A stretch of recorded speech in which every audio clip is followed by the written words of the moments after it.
saddex jir lix jeer qarliin lagu sameeyay 27 maalmood gudahood. Asad Daahir Cumar waxa uu ku dhintay hospitaalka Masaarida ee ku yaala magaalada Muqdisho. Waxa qalliinada ku sameeyay Dr. Ahmed Mursi iyo Dr. Alauddin Abdulaziz. Asad waxa la geeyay hospitaalka kadib dhaqaatiirta waxa ay sheegeen in kaada haysta uu kaga jiro dhagax, sidaas daraadeedna uu qalliin u baahan yahay.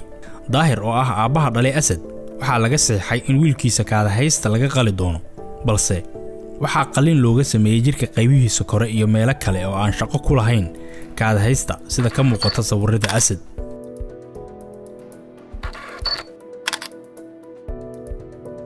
qalliimada la marsiiyay marka hore kaada haysta aan u keensaday dhibaatada taagan.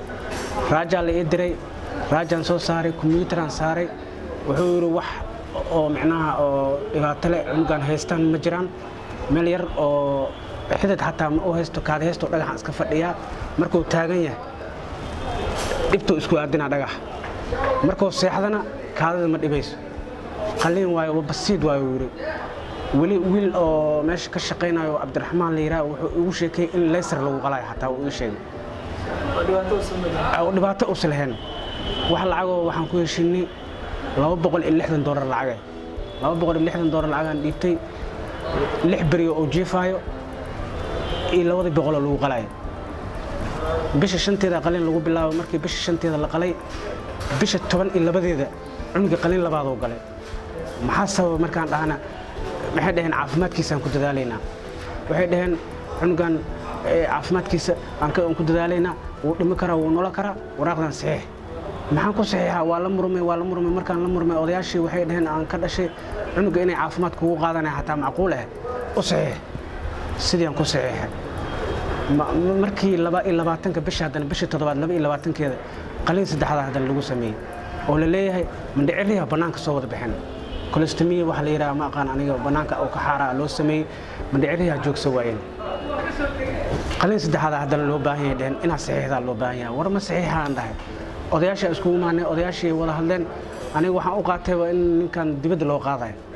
waraaqan ay kan waraaqdan saxiixay dhaheen waraaqdiyan aniga mid walaalkay aan u saxiixnaa hadana markaan u saxiixnay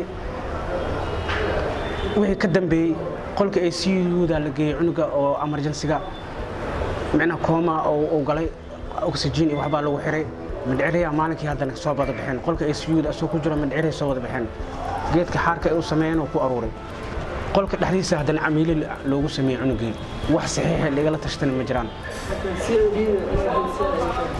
feerahan meeshaan oo ka qalnay meeshaan wadnaha korkooda wadniyo meeshaan maxay tahan dhahay waxay dhaheen dhiig madoobaad oo meesha fadhiimiya ma aqaan waxba igu sheegan lugtan qalan maxay tahan dhahay wax i taftiri waa waay. hospitaalkan ayaa waxa uu hoos tagaa hay'ad laga leeyahay dalka Masar. dhaqaatiirta la keeno ayaa ah kuwa la bedelo marka ay ayaan joogaan. wasaaradda caafimaadka lama ogo in la soo marsiyo ka hor inta aysan dalka ka shaqo bilaabin. aabaha dhalay Asad ayaa waxa uu dacwad u gudbiyay xeer ilaalinta qaranka, markaas kadibna lama aasin si baaris loogu sameeyo.